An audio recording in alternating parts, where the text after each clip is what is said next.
आप सभी को राम राम। आज हम लोग श्री रामचरितमानस के बालकांड के 288 दोहे से 298 इन 11 दोहों को पढ़ेंगे और उसके रस का आस्वादन करेंगे।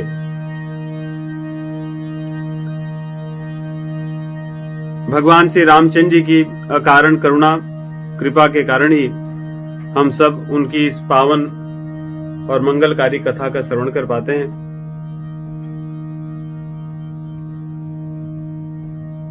कहते हैं कि जब तक ये शरीर चलता रहे ठीक ठाक और बुद्धि चलती रहे, उसके पहले ही चेत जाएं और रघुनाथ जी के चरण कमलों में अपने सिर को झुका करके उनके नाम का आश्रय लें।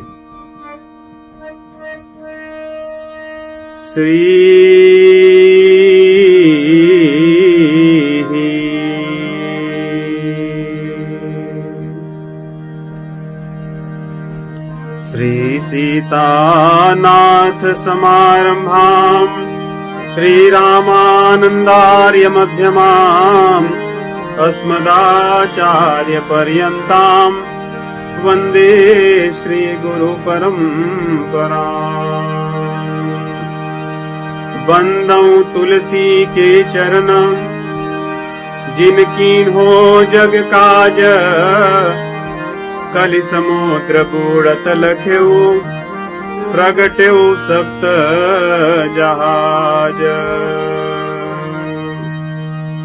ये जीवन क्षण मंगूर है, जैसे जल का बुलबुला कब फूटे किसी को नहीं पता, वैसे ही जीवन कब इस शरीर में पूरा हो जाए नहीं पता। इसलिए क्षण भंगुर जीवन की कलिका, कल प्रात को जाने खिली न खिली।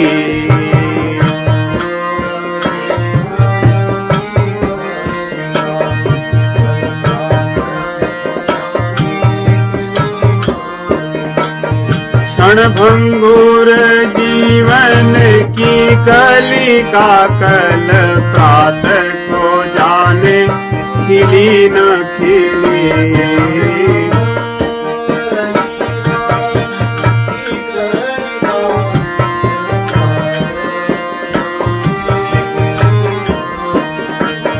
मलयाचल शीतल मंद सुगंध, समीर को जाने चली न चली।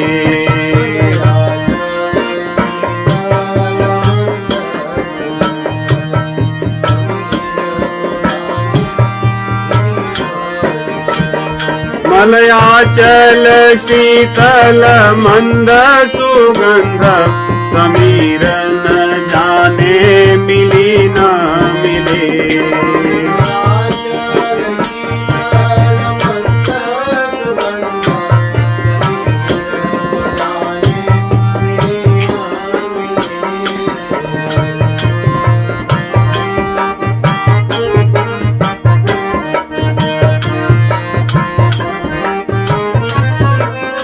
कली काल कुठार लिए फिरता, तनु नम्र है चोट झिली न झिली।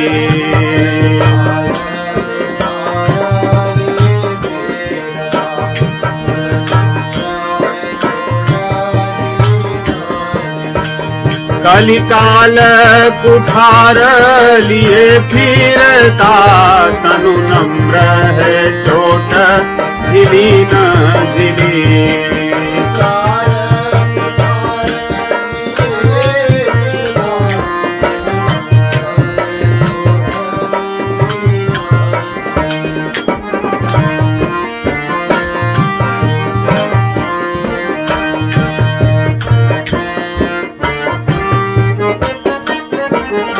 भजले रघुनाथ हरि रसना, भजले रघुनाथ, भजले रघुनाथ हरि रसना। फिर अंत समय में ही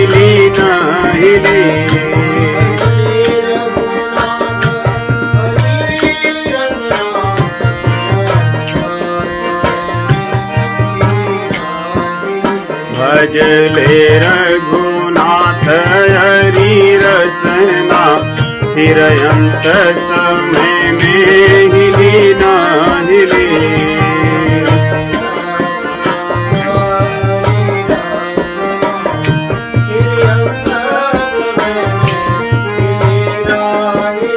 फिर अंत समय में हिली न हिली।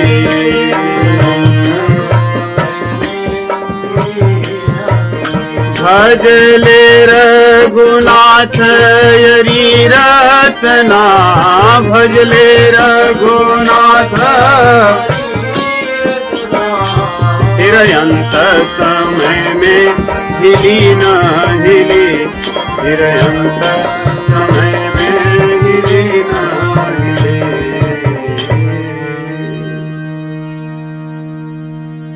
भजले रघुनाथ हरि रसना, फिर अंत समय में हिली न हिली। तो भगवत कृपा से ही ये शरीर चलता फिरता है। सोचिए कैसी शक्ति भगवान ने दी है कि आदमी 60 किलो 100 किलो होता है और चुटकी भर में उठ जाता है ना, खड़ा हो जाता है। इतना किसी को बोझा दिया जाए तो लेकर उठना कठिन होता है, लेकिन इस शरीर के 50, 100, 125 किलो वजन को लेकर आदमी उठता है और चलता फिरता है। और कौन सी ऐसी कृपा है जो इससे निकल जाने पर इसको उठाने के लिए कई लोग लगते हैं। तो इस शरीर में बड़ी शक्ति है, वो शक्ति भगवान की कृपा है। उसके रहते ही इसका सदुपयोग कर लें और भगवान को पालें, भगवान का अनुभव कर लें, यही बुद्धिमत्ता है। 2 मिनट संकीर्तन करेंगे हम लोग।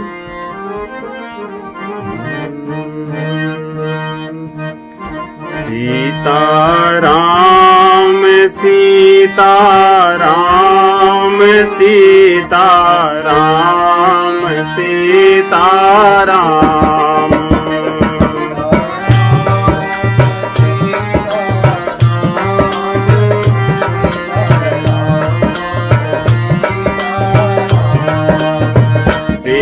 सीताराम सीताराम सीताराम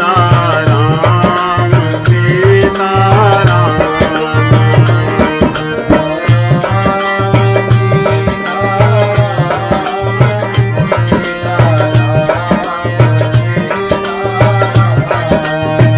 सीताराम सीताराम सीताराम सीताराम।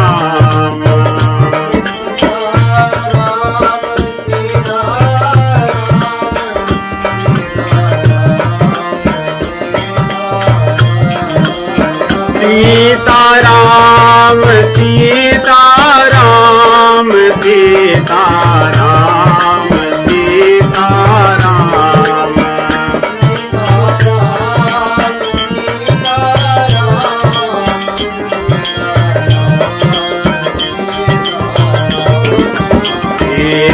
सीताराम सीताराम सीताराम सीताराम।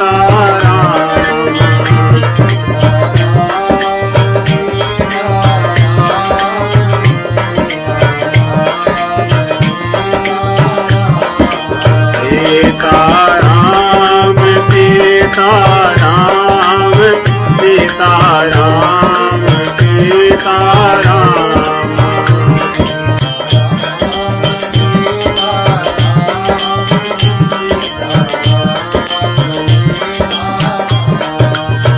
सीताराम सीताराम सीताराम सीताराम। सीताराम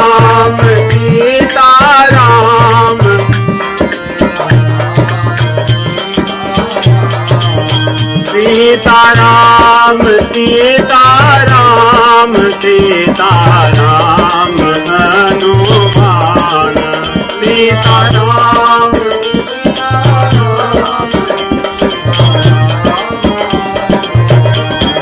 सीताराम सीताराम सीताराम सीताराम।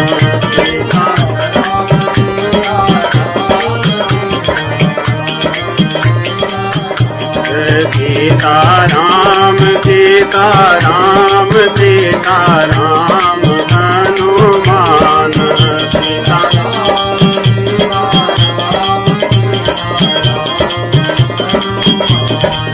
सीताराम सीताराम सीताराम हनुमान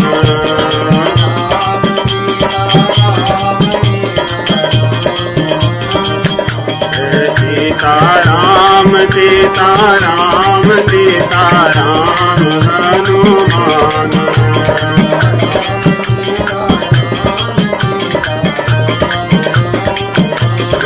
सीताराम सीताराम सीताराम हनुमान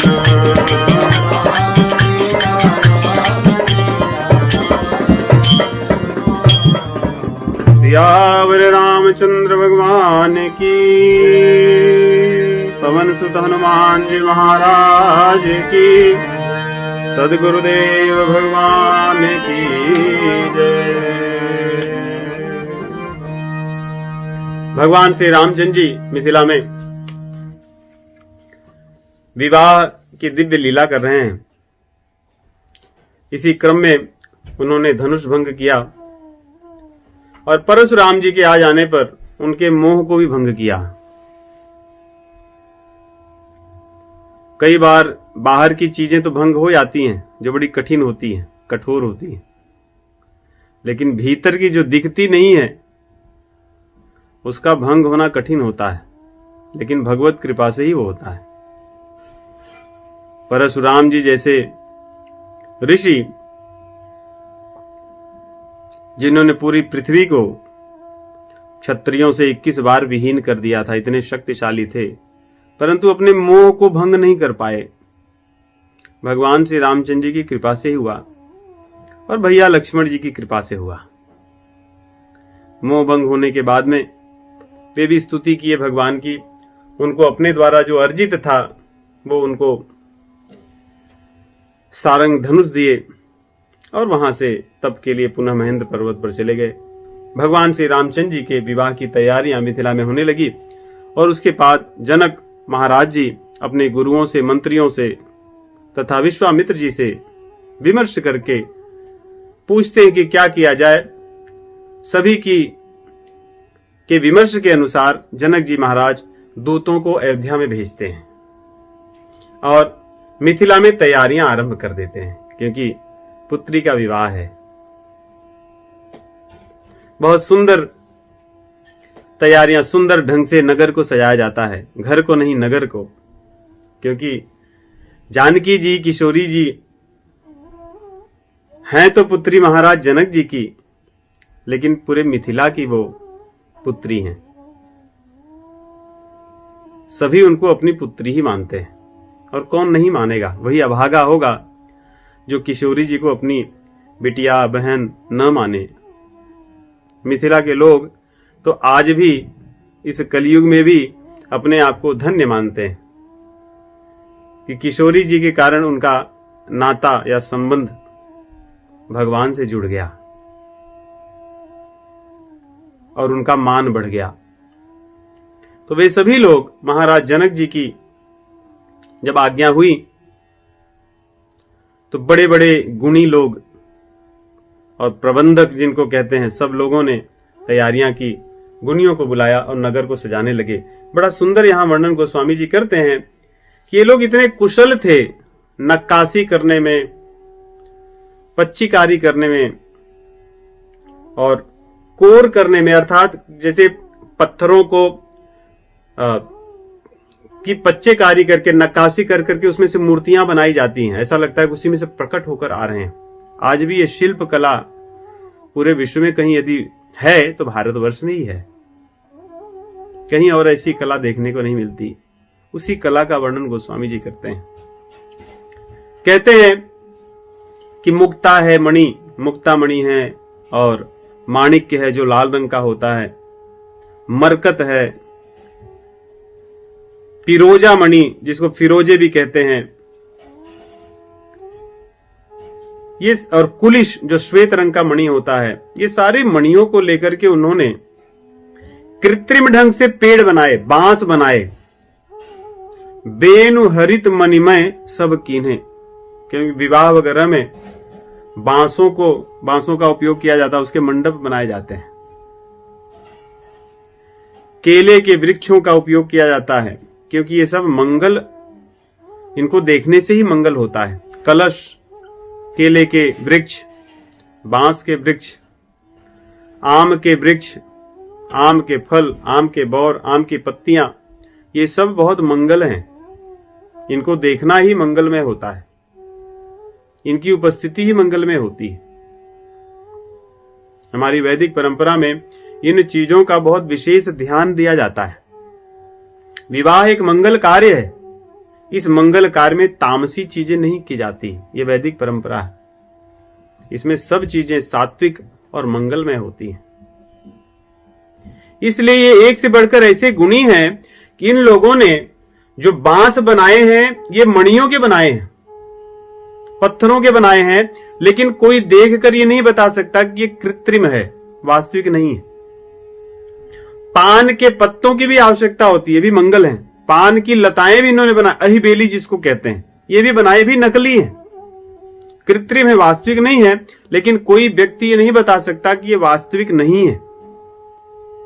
उन्होंने विविध प्रकार के कमल के पुष्प बनाए, लाल रंग के। देखिए यहां लिखते हैं, माणिक मरकत कुलिश पीरोजा, चीरी कोरी पचीर चे सरोजा। पत्थरों को चीर करके उसमें कोर कर करके एकदम बढ़िया सुंदर बना करके पुष्प बना दिए हैं कमल के। और कौन कौन से रंग के? 4 रंग के। माणिक जो लाल होता है, मरकत जो नील होता है, कुलिश जो श्वेत होता है, और पिरोजा जो पीले रंग का होता है। तो लाल, नीले, पीले और श्वेत कमल ये पत्थरों के बनाए गए, मणियों के बनाए गए। उनको ऐसे कलाकार हैं मिथिला में। और इतना ही नहीं किए, तो जब सब जगह इन्होंने बांस बनाए, पान के पत्ते बनाए, केले के पत्ते खंभे बनाए, कमल के पुष्प बनाए, तो इसमें रहने वाले पक्षी भी बनाएंगे, भंवरे भी बनाएंगे विविध रंग के। ये भी कृत्रिम है, वास्तविक नहीं है। कैसी कला थी मिथिला की। किए भृंग बहुरंग विहंगा, गुंजहि कूजहि पवन प्रसंगा। ये भंवरे ऐसे हैं जो गुंजार करते हैं। जैसे जैसे हवा चलती है, ये भंवरों में से भंवरे आवाज करते हैं। हमें लगता है कि आजकल साइंस और टेक्नोलॉजी के युग में ऐसी चीजें हैं। ऐसी तो शायद चीजें अभी भी नहीं होंगी, इतना व्यक्ति एडवांस भले हो जाए। कहते हैं जो पक्षी हैं ये भी कृत्रिम हैं, ये हवा के रुख के अनुसार बोलते हैं, इनमें कोई बिजली की चीजें नहीं लगाई गई हैं। कैसे कारीगर होंगे वे। और पत्थरों में से देवताओं की मूर्तियां काढ़ी गई, मंगल द्रव्य लिए, कलश लिए खड़ी हैं, जिनको देखकर मन प्रसन्न हो जाता है। और जगह जगह चौके पूरी गई। चौके पूरना मतलब जिसको आजकल रंगोली कहते हैं। जगह जगह चौके पूरी गई, घरों के बाहर, नगर में, चौराहे पर, सर्वत्र विविध रंग के चौके भांति अनेक पुराई, सिंधुर मणिमय सहज सुहाई। गज मुक्ताओं के मणियों की चौके हैं, रंगोलियां। सौरभ पल्लव सुभग सुठी, किए नीलमणि कोरी। हेम बौर मरकत घवरी, लसत पाट में डोरी।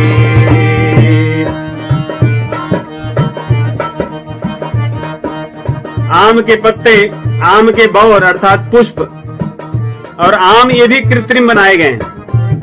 और आम के पत्तों को बांध करके जो बंधनवार बनाई जाती है, जिसको बोलचाल में तोरण भी कहते हैं, बंधनवार दीवारों, दरवाजे पर लगाया जाता है, द्वारों पर लगाया जाता है।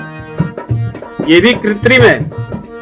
सब कुछ आम के पत्ते और आम के बौर का बना हुआ है, पुष्प का बना है, और उसमें जो रेशम की डोरी से उसको बांधा गया है, और किसी को देखकर लगता नहीं कि ये कृत्रिम है। ये देख करके ऐसा लग रहा है कि काम देवता ने अपने फंदे फंसा करके रखे हैं सबको, और सबको बांध रखा है। कोई यहां वहां भाग नहीं रहा है, सब बहुत सुशोभित हो रहा है। गोस्वामी जी इसलिए लिखते हैं कि काम के फंदे बड़े मजबूत होते हैं, उससे छूटना कठिन होता है। जिस पर भगवान की कृपा होती है वही इस फंदे से बाहर निकलता है। ते उबरे ते ही काल मह जे राखे रघुवीर, जिसको रघुवीर रक्षा करते हैं वही काम के फंदे से मुक्त होता है। इसलिए गोस्वामी जी यहाँ कहते हैं ये सब चीजें ऐसी एक दूसरे में गुथी हैं और इतनी सुंदर प्रतीत हो रही हैं कि मानो कामदेव ने ही सब फंदे लगाकर सबको बांध रखा है। इसके अतिरिक्त माता जानकी के लिए जो वितान बनाया गया, मंडप बनाया गया, कहते हैं उसकी दिव्यता का वर्णन कोई नहीं कर सकता। और वैसे ही एक दिव्य मंडप भगवान श्री रामचंद्र जी के लिए बनाया गया। दुल्हीन और दुल्हा गोस्वामी जी लिखते हैं, जेहि मंडप दुल्हिनी बै देहि, सोबर नहीं असी मति कवि केहि।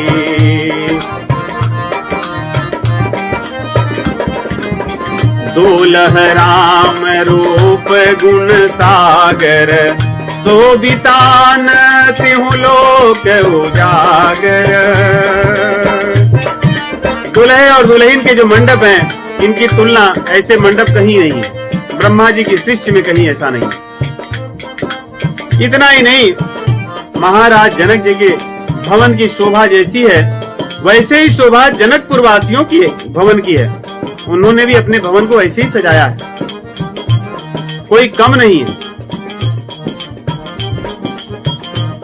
और इंद्र देवता के राज्य में, स्वर्ग लोक में जो वैभव है वो वैभव यहाँ फीका है।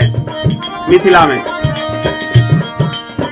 में जो सबसे गरीब व्यक्ति है उसके यहाँ का भी जो वैभव है वो इंद्र के वैभव से अधिक है। ऐसा कहकर वो लिखते हैं कि वर्णन करने के लिए कुछ बचता नहीं है। अगर सबसे गरीब व्यक्ति ही स्वर्ग लोक के वैभव से अधिक वैभव संपन्न है तो फिर वर्णन करने का क्या अर्थ है। जेहि तिरहुति तेहि समय निहारी, तेहि लघु लागहि भुवन दस चारी।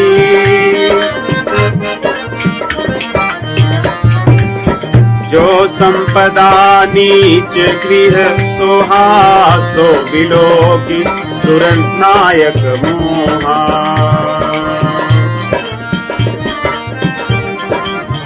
बसई नगर जहि लक्ष्य करी, कपट नारी परवेश। अब इन सब का कारण लिख रहे हैं कि क्या कारण है। तेहि पुर कै शोभा कहत, सकुच ही शारद शेष। माता जानकी जी जासु अंश उपजहि गुण खानी, अगणित उमा रमा ब्रह्माणी। जिसके एक अंश से अगणित उमा रमा और ब्रह्माणी सरस्वती उत्पन्न प्रकट होती हैं, उनके नगर में ऐसी शोभा हो जाए ये कोई आश्चर्य की बात नहीं है। कह रहे हैं यहां पर मिथिला में आज जितनी भी लक्ष्मी हैं, वैभव लक्ष्मी हैं, महालक्ष्मी हैं, वैसे लक्ष्मी जो वैकुंठ में रहती हैं वे हैं, एक रमा है जो क्षीर सागर में रहती हैं, क्षीरोदक शाही विष्णु के साथ जो उनकी सेवा करती हैं। जितने भी प्रकार की लक्ष्मी हैं वे सभी मिथिला नगर में सेवा के लिए कपट रूप अर्थात अपने वेश को बदल करके वहां पर विराजमान है और माता सीता जी की सेवा में लगी है। जैसी जैसी उनकी आज्ञा होती है वैसे वैसे अपने वैभव को वहां प्रकट करती हैं। इसलिए मिथिला के वैभव का वर्णन करना असंभव है। शारदा जी भी नहीं कर सकती और सहस्रों मुख वाले शेषनाग भी नहीं कर सकते।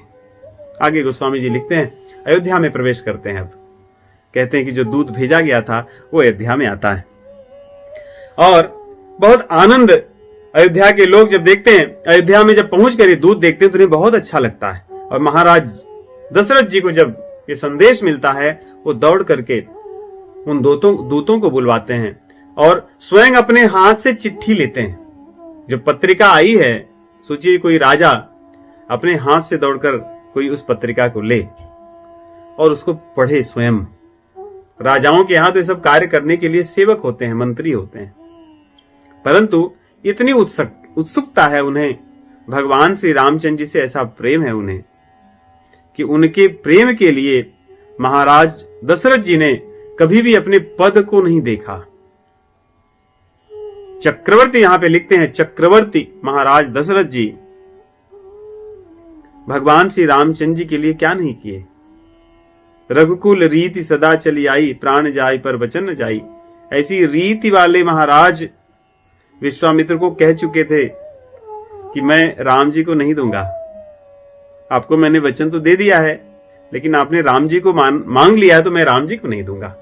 उसके कारण मुझे कलंक लग जाए तो क्या, मैं नहीं दे सकता। चौथे पन पायो सुतचारी, विप्र कहेऊ नहीं वचन विचारी। ऐसी बात विश्वामित्र जी को कहते हैं कि आपने वचन अच्छा नहीं किया, आपकी वाणी अच्छी नहीं, आप सोच विचार कर नहीं बोले, आपको सोच विचार कर बात करना चाहिए। कैसी बात करते हैं आप, मेरे पुत्र को ले जाएंगे, असंभव है। वो महाराज जनक जी दौड़ करके पत्रिका को अपने हाथ से उठाकर और पढ़ते हैं। उस पत्रिका में कुछ खट्टी और मीठी दोनों तरह की बातें लिखी गई हैं, क्योंकि इस पत्रिका में विश्वामित्र जी के साथ भगवान जब से गए हैं तब से लेकर के अब तक की सारी बातें लिखी गई हैं। सोचिए, सुबाहु, मारीच, ताटका, उसके बाद में यज्ञ में रक्षा करते समय इतने जो राक्षस आए, इन सब राक्षसों को साथ युद्ध करना इस 12 वर्ष के बालक के साथ, ये कोई अच्छी बात है? कितनी खट्टी बातें, मन में पीड़ादायक।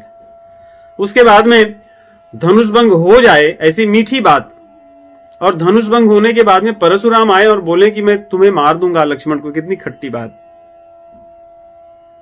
अहिल्या जी का उद्धार हुआ, कितनी अच्छी बात, लेकिन उसका जो कारण था, सारी चीजें लिखी गई हैं इस पत्रिका में कि किस प्रकार भगवान श्री रामचंद्र जी विश्वामित्र जी के साथ जाते हैं, उनके यज्ञ की रक्षा करते हैं, राक्षसों का वध करते हैं। उसके बाद में जनकपुर में जाते हैं और वहां पर धनुष भंग कैसे होता है और किस प्रकार परशुराम जी वहां पर आकर के अपने आतंक को, क्रोध को दिखा करके और फिर चले जाते हैं। तो सारी बातों को सुनते हैं और उनके मन में थोड़ा दुख होता है, फिर आनंद आता है, दुख होता है और आनंद आता है। इसलिए गोस्वामी जी लिखते हैं कि एक बार पढ़ने के बाद उन्होंने फिर से पढ़कर सुनाया सब लोगों को। पहले स्वयं पढ़े, फिर सभासदों को पढ़कर सुनाया। पुनि धरि धीर पत्रिका बाची, हरखी सभा बात सुनि साची।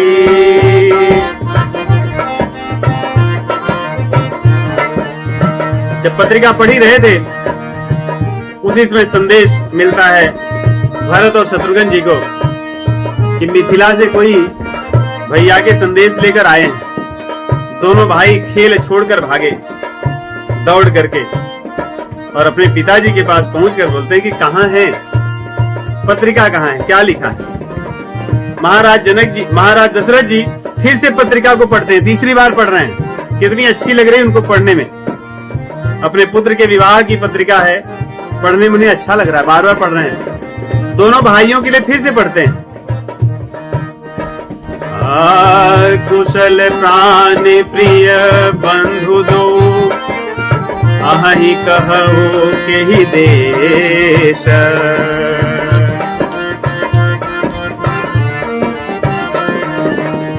सुनि स्नेह साने बचना, बाची बहुरी नरेश।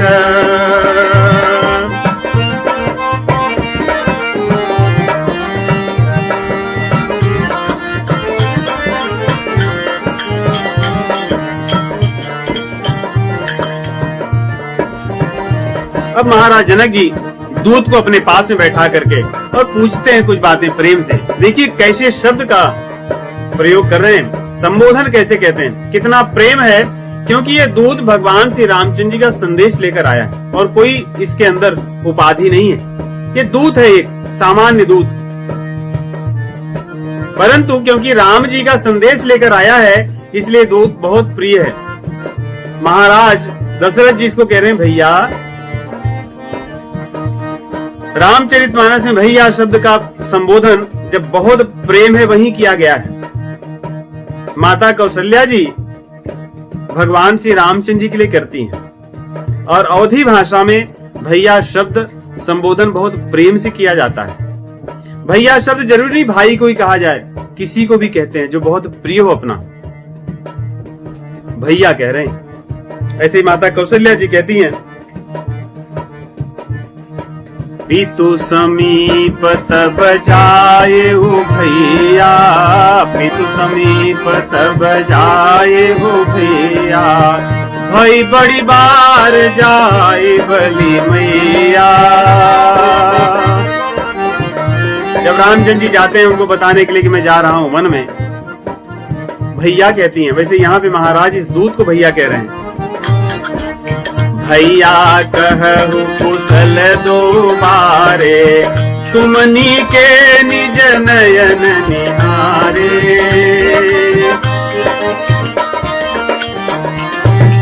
श्यामल गौर धरे धनु भाथा,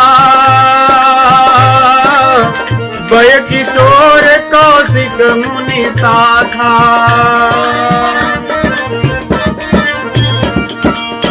पहचान हो तुम कहु सुभाऊ, प्रेम विवश पुनि पुनि कहराऊ।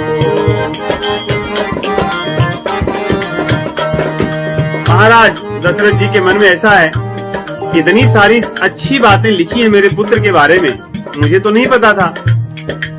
तो उनका मन में हो रहा है कि मैं पूछूं कि क्या आप पहचाने कि नहीं मेरे पुत्रों को सही से, ऐसा तो नहीं आप किसी और की बात कह रहे हो।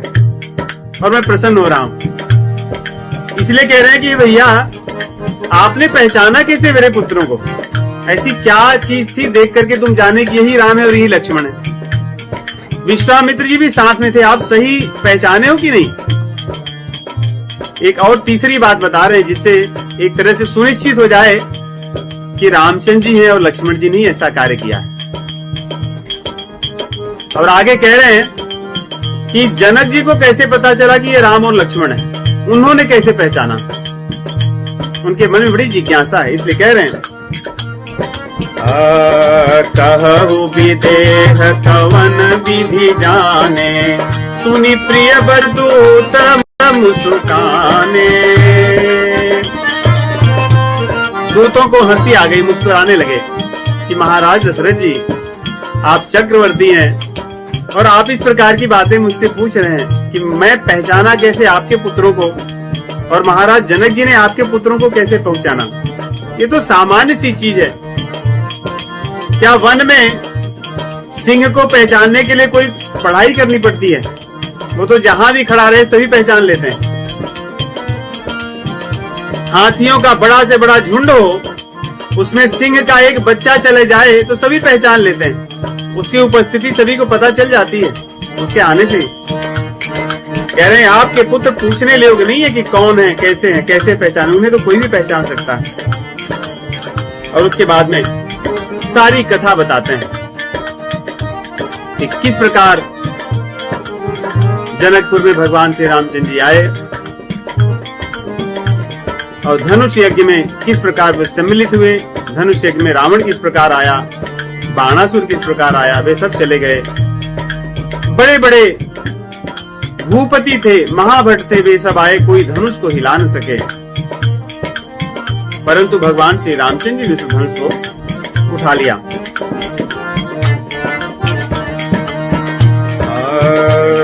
कहते हैं जब धनुष टूट गया तो उसको टूटने के बाद में भृगु नायक भी आए, परशुराम आए, उन्हें भी समझा बुझा करके भेज दिया गया। ऐसी बात कह रहे हैं। राजन राम यतुल बल जैसे, तेज विधान लखन पुनि तैसे। राम जी की बात करके अब लखन की बात कर रहे हैं कि जैसे राम जी हैं वैसे लखन भी हैं, कोई अंतर नहीं है उनमें, तेज में, गुणों में, बड़े शक्तिशाली हैं। कहते हैं जिसके देखने से ही, जब रंग भूमि में थे लक्ष्मण जिसकी तरफ देख लेते थे वो कांपने लगता था राजा, ये लक्ष्मण जी की विशेषता बता रहे हैं। देव देखी तब बालक दो, अब नया खितर आवत को।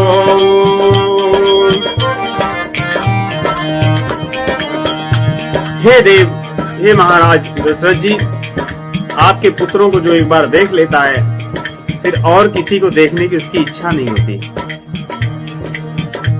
क्योंकि उनके तेज के आगे और किसी का तेज फिर तेज नहीं लगता, फीका हो जाता है। उनकी विनम्रता और मधुर वाणी के सामने किसी अन्य की विनम्रता मधुर वाणी को क्या कहना। उनके गुणों के आगे और किसी का गुण नहीं चलता। आपके पुत्र तो महान है। जब से हमने देखा है, वो कह रहे हैं अपनी बात दूत लोग, कि जब से हमने देखा है तब से हमें वास्तव में कोई और अच्छा नहीं लगता।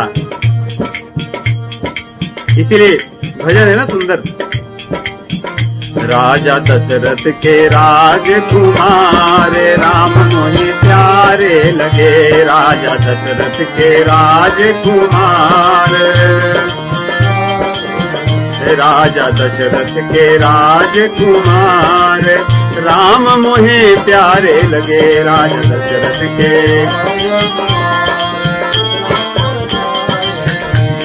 तो इस प्रकार दूत श्री रामचंद्र जी और लक्ष्मण जी के गुणों का वर्णन करते हैं, और जितनी भी घटनाएं घटित हुई थी मिथिला नगर में सबको उन्होंने पत्रिका में तो लिखी ही थी, उन्होंने स्वयं अपने मुख से भी बताया और सभी को बहुत अच्छा लगा।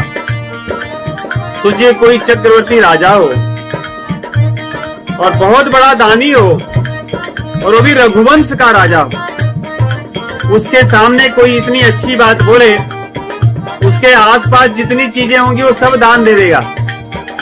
महाराज दशरथ जी उसको दान देने लगे। जो कुछ भी उनके हाथ में आया सब उठा करके दूत को देने लगे इस संदेश के लिए। और यही नीति है। देखिए, जब कोई व्यक्ति हमें सुख संदेश दे तो उसमें दान देना चाहिए। दान देने की बड़ी महत्ता है। सुख संदेश के समय मिलने पर या सुख संदेश देने वाले को निश्चित रूप से कुछ देना चाहिए। इसलिए महाराज जनक जी देने लगे, दशरथ जी देने लगे। दूत बचन रचना प्रिय लागी, प्रेम प्रताप वीर रस पागी। सभा समेत राव अनुरागे,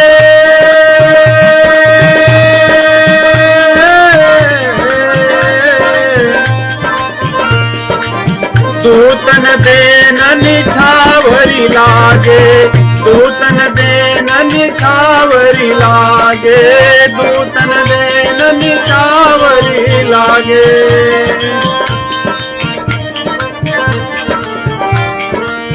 दूतों को महाराज दशरथ जी के साथ साथ सभा में बैठे हुए अन्य लोग भी न्यौछावर देने लगे, उनको दान देने लगे कुछ उठाकर जो कुछ उनके पास में था, क्योंकि राम जी को तो सभी प्रेम करते हैं। कौन ऐसा होगा जो राम जी को प्रेम नहीं करता? अभागा। राम जी को न चाहने वालों में या न चाहने वालों को तो रावण ही कहा जाता है। रावण ऐसा दुर्धर्ष राक्षस था, उसका सगा भाई भी भगवान को प्रेम किए बिना नहीं रह सका, विभीषण। और भगवान के प्रेम के वशीभूत होकर के अपने पूरे कुल का भी उसने सर्वनाश करा दिया, और वो धर्म में हुआ। तो राम जी हमारे ऐसे हैं। इसलिए जब उनके बारे में ऐसे सुख संदेश सुना तो सभा में बैठे हुए सभी लोगों ने न्यौछावर किया। न्यौछावर अर्थात जो पास में वो दे देना, दान दे देना। लेकिन ये दूत कहां से आए हैं? देखिए, दूत भी आए हैं मिथिला से, भी बड़े धर्म में। इन्हें धर्म का ज्ञान है, क्योंकि ये मिथिला से आए हैं। सभी लोग मिथिला के जानकी जी को अपनी पुत्री मानते हैं, और पुत्री के ससुराल से कोई चीज लिया नहीं जाता, ऐसा धर्म है, उसको दिया जाता है। इसलिए इन दूतों ने लिया नहीं कोई चीज, और वो क्या क्या दे रहे हैं ये सुना भी नहीं, अपने कान को बंद कर लिया कि मैं सुनूंगा भी नहीं कि आप क्या क्या देने के लिए कह रहे हैं। मैं लूंगा भी नहीं और सुनूंगा भी नहीं। इसलिए वे अपने कानों को बंद कर लिए। कही अनीति ते मुँह दही काना, धर्म विचार सब ही सुख माना।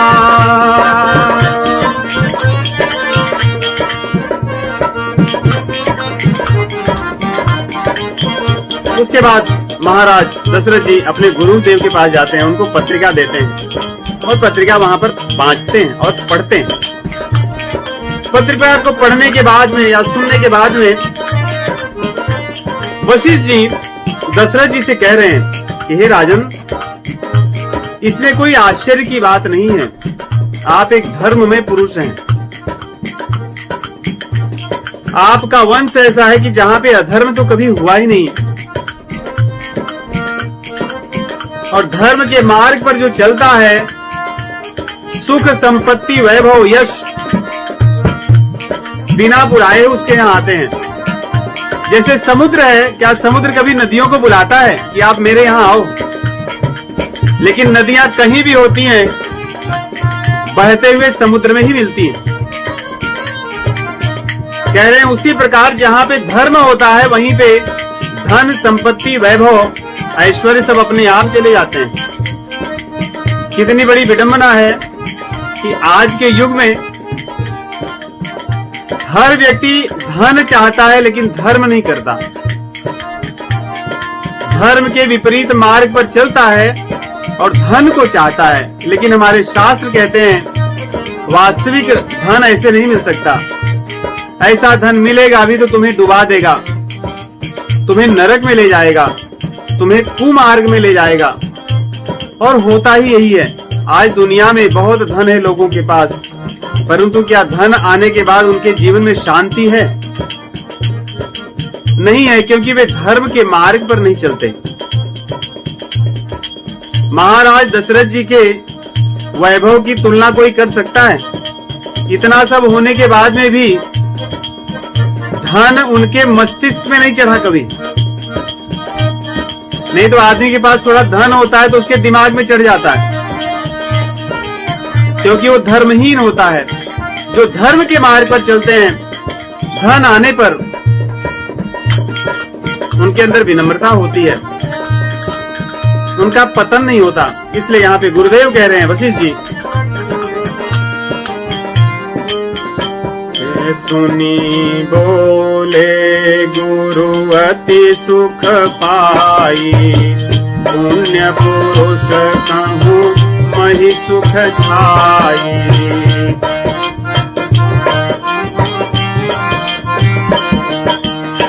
जिमि सरिता सागर मह जाही,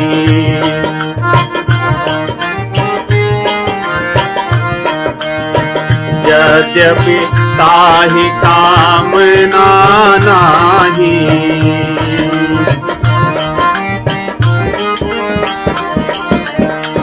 तिमि सुख संपत्ति बिनहि बोलाए।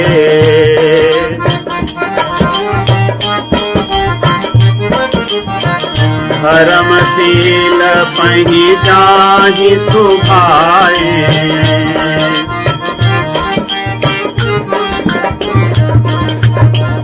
तुम गुरु विप्र धेनु सुर सेवी,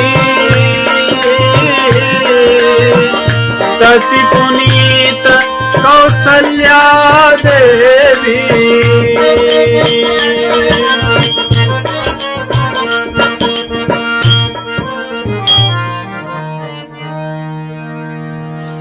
गुरुदेव कहते हैं कि आपके जैसा धर्मशील व्यक्ति कोई नहीं है,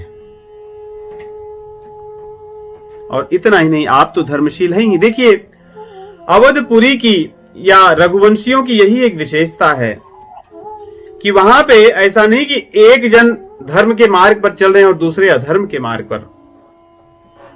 जब भगवान श्री रामचंद्र जी के जन्म की चर्चा गोस्वामी जी करते हैं, उस समय भी जब अयोध्या में महाराज दशरथ जी के वैभव का और उनके धर्म का वर्णन करते हैं, उस समय भी कौशल्या जी के और अन्य रानियों के व्यवहार की चर्चा करते हैं। कि किस प्रकार वे भी धर्म में हैं। ऐसा नहीं कि महाराज दशरथ जी धर्म में हैं और बाकी लोग नहीं हैं। कहते हैं कि ऐसे महाराज हैं कि जो धर्म धुरंधर गुण निधि ज्ञानी, हृदय भगति मति सारंग पानी, कौशल्यादि नारी प्रिय, सब आचरण पुनीत। दोहे 188 में लिखते हैं कि आप तो धर्म धुरंधर हैं ही, आप गुणनिधि हैं, ज्ञानी हैं, भगति मति, हृदय भगति मति सारंग पानी, आपके हृदय में भक्ति है और मन में आपके भगवान बसते हैं। लेकिन जो कौशल्या आदि जो रानियां हैं, ये भी धर्म के मार्ग पर चलने वाली हैं, धर्म का आचरण करने वाली हैं। यहां पर भी देखिए पुनः वशिष्ठ जी यही बात कह रहे हैं कि आप जिस प्रकार हो, तुम गुरु विप्र धेनु सुर सेवी, आप देवताओं की, गुरु की, ब्राह्मणों की, गौओं की सेवा करने वाले हो। तस पुनीत कौशल्या देवी, और कौशल्या देवी भी उसी प्रकार पवित्र आचरण करने वाली हैं। इसलिए यदि आपके यहां ऐसे पुत्र नहीं होंगे तो कहां होंगे। हम सभी भगवान श्री रामचंद्र जी जैसे पुत्र चाहते हैं। महाराज दशरथ जी के गुणों का अनुसरण करना चाहिए, धर्म का, क्योंकि जहां धर्म होता है वहीं भगवान होते हैं, और जहां धर्म नहीं होता वहां भगवान नहीं होते। इसलिए भगवान कहते भी है कि जब जब होई धर्म कई हानि, और धर्म इतना प्रिय है भगवान को, यदि उसकी हानि ग्लानि होती है तो भगवान प्रकट होते हैं उसकी रक्षा करने के लिए। यदा यदा ही धर्मस्य ग्लानिर्भवति भारत, जब जब धर्म का ह्रास होता है और अधर्म बढ़ता है तो भगवान प्रकट होते हैं। धर्म इतना प्रिय है भगवान को। इसलिए गुरुदेव कह रहे हैं कि क्यों नहीं आपके यहां भगवान आएंगे, आपके यहां ऐसी संतान क्यों नहीं उत्पन्न होगी। इसलिए हमें अपने आचरण को अवश्य ध्यान रखना चाहिए और हमारे आचरण धर्ममय हो। इसी से धन संपत्ति वैभव और भगवान भी आते हैं हमारे यहां। इसके बाद गुरुदेव कहते हैं कि चलो अब तो बहुत अच्छी बात हो गई, अब कल्याण की, विवाह की तैयारी कीजिए, सभी को आज्ञा दीजिए, सब लोग तैयारी करें। अब बारात चलेगी यहां से, अयोध्या से, और विवाह का आनंद लेंगे हम सभी लोग। उनकी आज्ञा सुन करके वहां से निकलते हैं महाराज दशरथ जी और रनिवास में जाते हैं, रानियों से मिलते हैं, रानियों को पुनः चिट्ठी देते हैं, पढ़ते हैं और उनको चिट्ठी भी देते हैं। रानियां भी सुनती हैं एक बार, फिर पढ़ती हैं।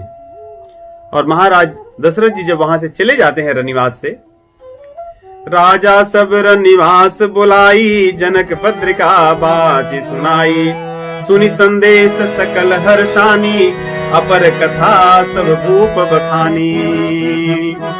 और जब वहां से चले गए तब उन लोगों ने ब्राह्मणों को बुलाया, उनको बहुत दान दिए, याचकों को बुलाया, उनको बहुत दान दिया। दान दे करके वे आनंद लिए। देखिए कह रहे हैं, मुनि प्रसाद कही द्वार सिधाए, रानी न तब मही देव बुलाए।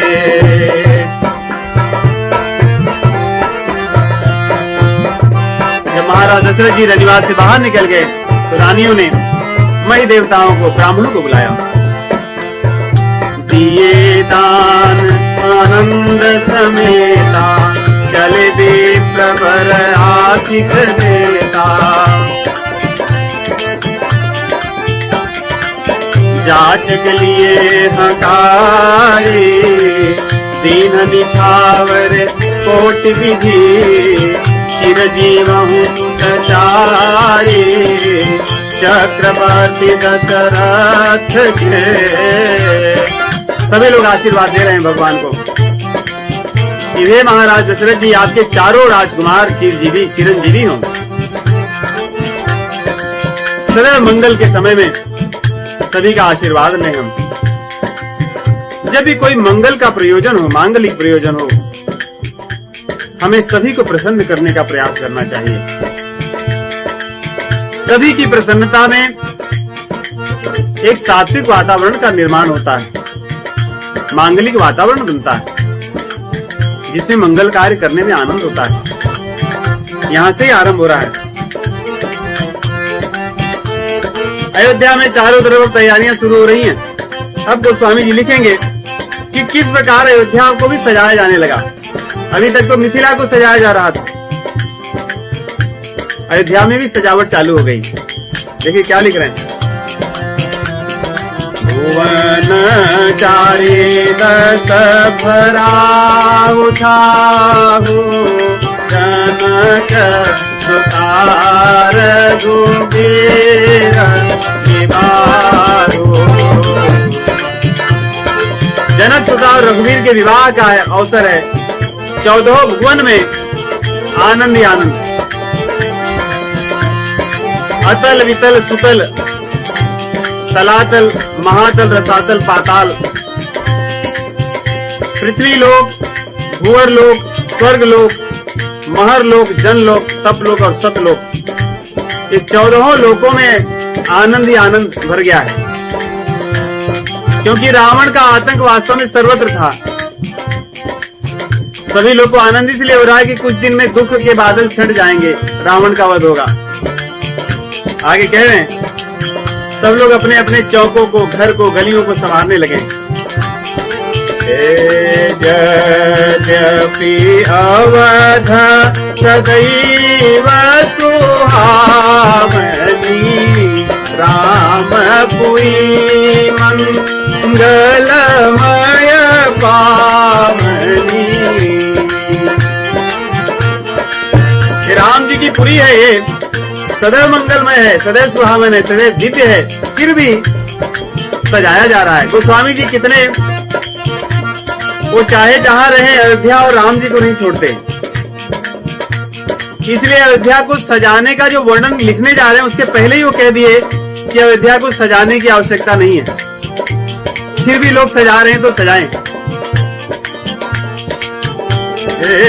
यद्यपि अवध सदैव सुहावनी, रामपुरी मंगलमय पावनी।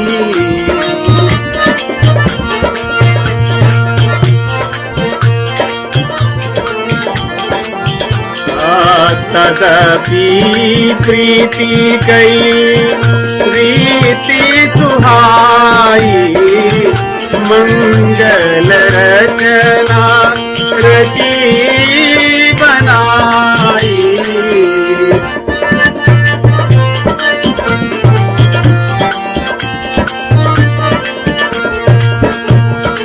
सभी गलियों को सुगंधित द्रव्यों से सींचा गया है। सब जगह फव्वारे लगे हैं, कहीं धूल नहीं है, सुगंध ही सुगंध है। चौराहों पर, गलियों में, बाजार में, घरों के आसपास। और स्त्रियां अपने आनंद में हैं, धुन में हैं, गीत गा रही हैं। घर घर से गीत की आवाज सुनाई दे रही है, मधुर गीत।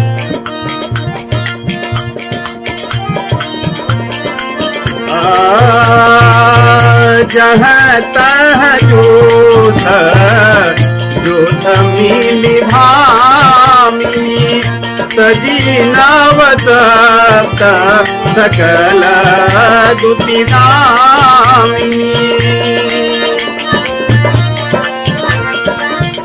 विधु बदनी मृग सावक लोचनी, निज स्वरूप रति मान विमोचनी। स्त्रियां आभूषणों से सजी हैं, प्रसन्न चित्त है उनका और गीत गा रही हैं। साथ में मिल करके जूट की जूट, झुंड की झुंड अवधवासिनियां हैं, वे नृत्य कर रही हैं और गीत गा रही हैं।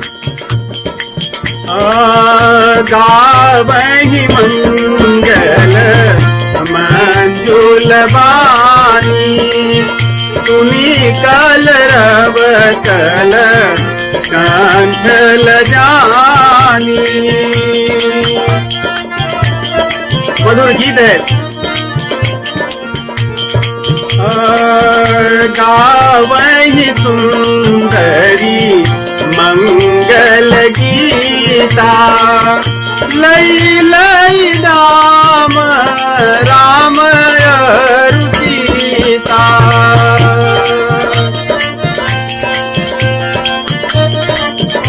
विवाह में प्रचलन होता है। आज भी अवध क्षेत्र में जहां से हम आते हैं, पूर्वी उत्तर प्रदेश के बहुत से क्षेत्रों में, और मुझे विश्वास है कि भारत के बहुत से क्षेत्रों में जो वैवाहिक मांगलिक गीत गाए जाते हैं, उसमें सीता और राम जी के लिए ही गाए जाते हैं। आज भी देखिए यहाँ कह रहे हैं कि विवाह तो हुआ नहीं है अभी तक, लेकिन स्त्रियां गीत गा रही हैं, लई लई नाम राम और सीता, राम और सीता के नाम ले लेकर के गीत गा रही हैं। गावहि सुंदरी मंगल गीता, लई लई नाम राम और सीता।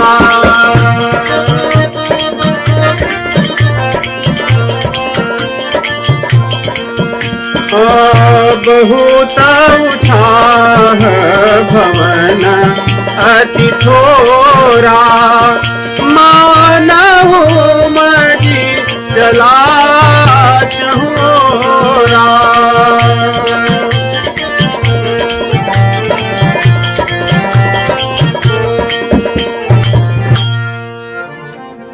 उत्साह इतना है, उमंग इतना है, आनंद इतना है, कहते हैं कि उसको रखने के लिए या उसके लिए स्थान नहीं बचा है अयोध्या में। कितने सुंदर शब्द लिख रहे हैं। ऐसा होता है कई बार कि लोगों को रहने के लिए स्थान कमी हो जाती है। गोस्वामी जी लिख रहे हैं ऐसा कुछ नहीं है। उत्साह वहां पे इतना बढ़ गया कि अयोध्या में स्थान नहीं, कि उत्साह जाए कहां, आनंद जाकर रहे कहां। ये स्थिति है अयोध्या की। और ये तो घर के लोगों की स्थिति, स्त्रियां जो थी सजा रही थी, जो लोग थे अपने अपने घरों को सजा रहे थे, सब गीत गा रहे हैं, आनंद ले रहे हैं। ब्राह्मण जगह जगह पे वेद मंत्रों का उच्चारण कर रहे हैं, स्वस्ति वाचन कर रहे हैं, पाठ कर रहे हैं, भजन कीर्तन सर्वत्र चल रहा है, नित्य चल रहा है, आनंद उत्सव है सर्वत्र। और यहाँ पे भैया भरत भी अपनी तैयारी शुरू कर दी है। भरत जी के साथ जो उनके सखा हैं वे भी तैयारी शुरू कर दी है। अब ये क्या तैयारी कर रहे हैं कि भाई बारात में कौन कैसे चलेगा, क्या पहनेगा, चलेंगे कैसे, कौन कौन सी गाड़ी पे चलेगा। तो इन्होंने साहनी को बुलाया। साहनी होते थे जो घुड़साल की देखरेख करते थे, घोड़ों को जो पहचानने वाले लोग होते थे या उनका पालन पोषण करने वाले, उन्हें साहनी कहते थे। भरत जी ने साहनियों को बुलाया कि भाई जो तुम्हारे घोड़े थे अभी तक पाले पोसे, उनको ले आओ। घोड़ों का वर्णन करते हैं, कहते हैं घोड़े ऐसे हैं, जे जल चलहि थलहि की नाही। ये पानी पे भी थल की तरह चलते हैं, ये इतने तेज चलने वाले घोड़े हैं। कहते हैं जैसे किसी का हाथ अगर गर्म तवा पे पड़ जाए तो कितने समय तक वो रखेगा, पड़ते ही तुरंत उठाता है, कोई उसको कहता नहीं है। ऐसे ये घोड़े हैं, इनके पैर कभी जमीन पर नहीं पड़ते, ऐसे ये पाले पोसे गए हैं।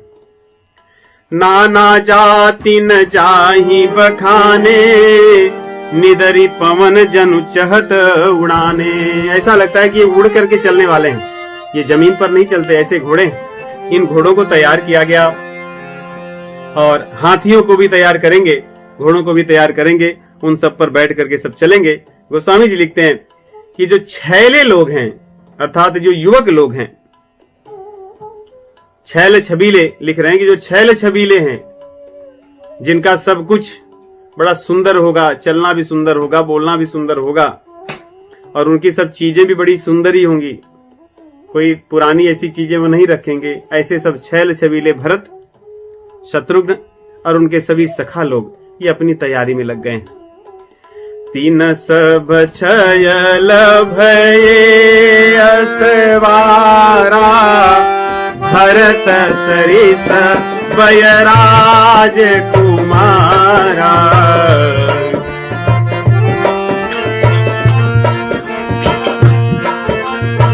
बहुत सारे आभूषण सब अपने अपने तैयार कर रहे हैं, बड़े सुंदर सुंदर वस्त्र, सब सुंदर सब भूषण धारी, कर सर चाप खून कटी भारी।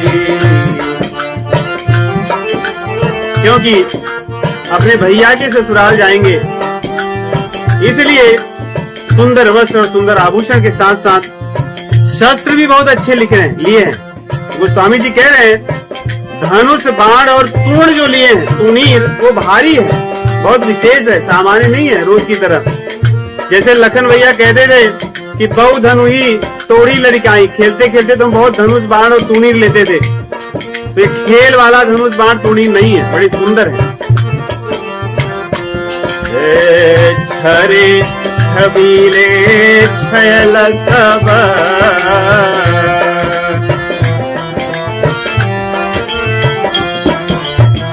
छरे छबीले छैल सब, सूर सुजान नवीना।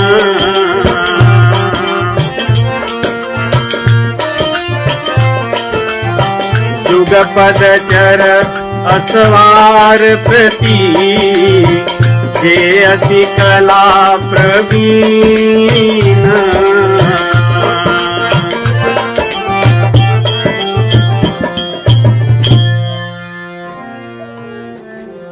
छरे, छबीले और छैल, ये सब छैले हैं, छबीले हैं, लेकिन इनके साथ शब्दों को क्या रखा है गोस्वामी जी ने? सुजान है। ये सब चरित्र को अपने हाथ में रखने वाले लोग हैं। इन्हें पता है कि किसके साथ कैसे बात करनी है, किसके साथ कैसे व्यवहार करना है, मेरी सीमा क्या है। देखिए रामचरितमानस ये मर्यादा का ग्रंथ है। यहां पे गोस्वामी जी जो लिखते भी हैं तो वहां पे शब्दों को कभी भी, शब्दों की मर्यादा भी वैसी ही रखते हैं कि छरे छबीले छैले तो हैं ये, लेकिन ये सुजान हैं, ये बुद्धिमान हैं, ये संस्कारवान हैं और सूर हैं, ये वीर हैं। केवल ये छैल छबीले नहीं हैं, ये सूरवीर भी हैं। जुग पदचर असवार असवार प्रति, जे असि कला प्रवीण। जब एक घोड़े पर चल रहे हैं तो इनके घोड़ों के साथ साथ घोड़ों की रक्षा करने के लिए पैदल भी सवारी चल रही है। पैदल भी तलवार लेकर के, जो असी कला में, तलवार की कला में जो प्रवीण जो हैं, ऐसे रक्षक घोड़ों के साथ चलते हैं। और ऐसे राजाओं की परंपरा थी, रथों के साथ भी, रथों के पहियों के रक्षक चला करते थे। हमने महाभारत में पढ़ा है कि जब योद्धा चलता है रथ पर बैठ करके, उसके रथ के पहियों की रक्षा के लिए भी होते हैं योद्धा। तो वैसे ही जब ये चल रहे हैं तो घोड़ों के साथ साथ रक्षा करने के लिए, घोड़ों की भी रक्षा करने के लिए, रथों की रक्षा करने के लिए अन्य जो सैनिक हैं वे भी चल रहे हैं। तो अगले सप्ताह हम आगे की कथा का श्रवण करेंगे और भगवान के विवाह का आनंद लेंगे। आप सभी को राम राम।